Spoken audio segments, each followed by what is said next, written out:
Hey friends, welcome back to my channel. If it's your first time stopping by, my name's Heather. Today I'm going to be sharing with you yet another book haul. So I've purchased so many books in the past 4 to 5 months. I really need to pump the brakes. I really need to read what I have, and life is very lifey right now. As you know, my video schedule has changed quite a bit, and for that I apologize, but like I said, life is very lifey right now, and this will probably be the last book haul that I share for a while. If you've missed any of the other book hauls I've shared, I will create a playlist and have it posted below in case you need some bookspiration. But for right now, I'm just gonna go ahead and jump into it because I'm so excited about these titles. None of the books I'll be sharing with you today are Disney. However, if you like deeper mysteries and more suspenseful things, I definitely hope that you will stick around because these are sure to please.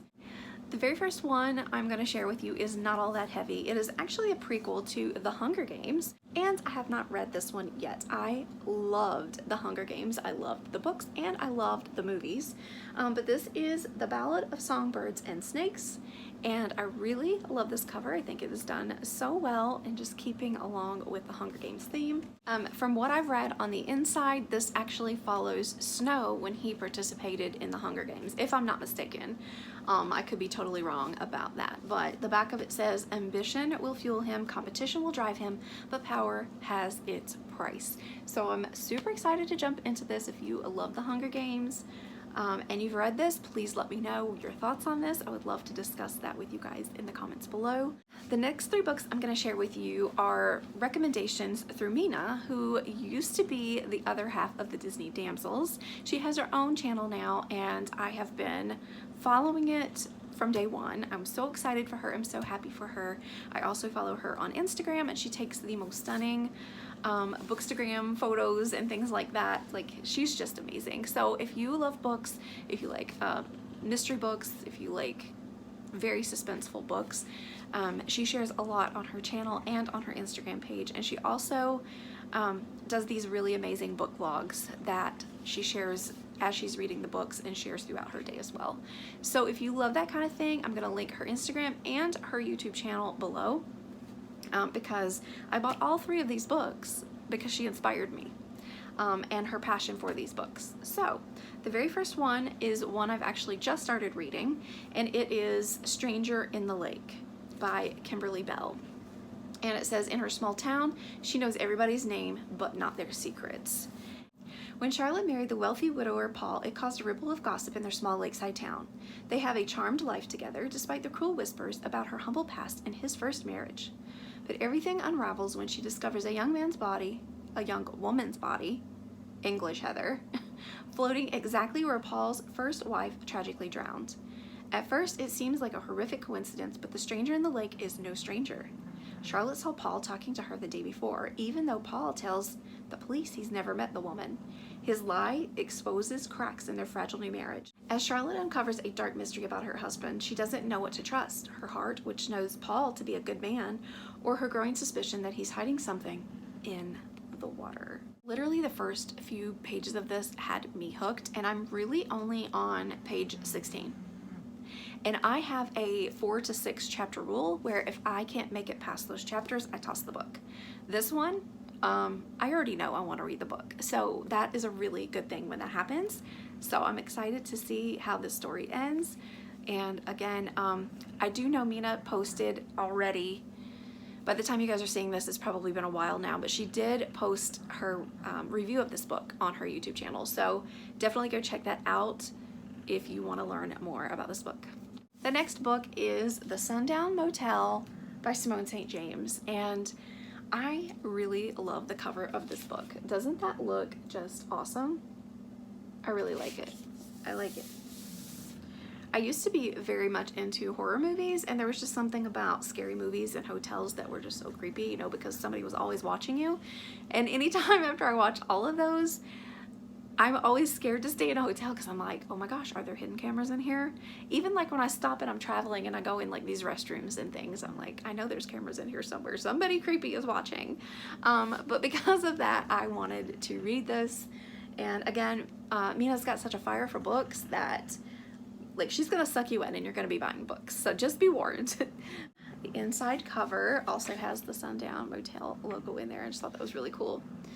And it says, something hasn't been right at the roadside Sundown Motel for a very long time, and Carly Kirk is about to find out why in this chilling new novel from USA Today's best-selling and award-winning author of The Broken Girls. I never heard of that, but depending on how I like this writing style, I will definitely check it out.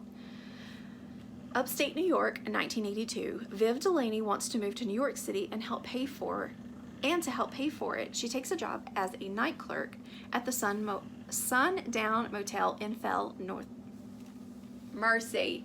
Goodness, let me try that again. You know, the dog constantly snores, and that repetitive noise, it really messes with my sanity a little bit. And when I'm filming, she does it more and much louder. Because when people Marco Polo me, you rarely hear the dog snoring, unless it's early in the morning or in the evening. But you know, as soon as I grab my camera, start filming, the dog will snore like she's losing her mind. And I forget how to read, apparently. So let's start this again. Upstate New York, 1982. Viv Delaney wants to move to New York and to help pay for it, she takes a job as the night clerk at the Sundown Motel in Fell, New York. I almost said North Carolina earlier, that's why I stopped myself. But something isn't right at the motel, something haunting and scary. Upstate New York, 2017. Carly Kirk has never been able to let go of the story of her Aunt Viv, who mysteriously disappeared from the Sundown before she was born. Carly decides to move to Fell and visit the motel, where she quickly learns that nothing has changed since 1982. And she soon finds herself ensnared in the same mysteries that claimed her aunt. So I love that even reading this, it only gives you a little bit. There's still so much mystery to it that makes you want to read this book. And I'm very, very excited. Let me know if you have read it. It gets a lot of praise on the back of the book from other authors. This is very, very promising in my opinion. And like, again, I cannot get over this cover. So let me know if you've read this and what your thoughts were as well. This very last book is a doozy. Like, it is almost 800 pages. I think I might be lying. It's almost 700 pages. Oh, it is 700. 705 pages, you guys. And the writing is very, very small. So I'll probably have to wear my glasses to read this. Like, look how small this is. It may not look small to you, but it's very small to me. I feel like it's gonna be one of those books that I'm doing a lot of this. So I'll probably just wear my glasses to read it. But this is Imaginary Friend from the #1 best-selling author of The Perks of Being a Wallflower, which I heard great reviews on as well. A friend of mine read that and loved it. Actually recommended it to me, and I've never read it, so I probably should do that. But I think his name is Stephen Chbosky.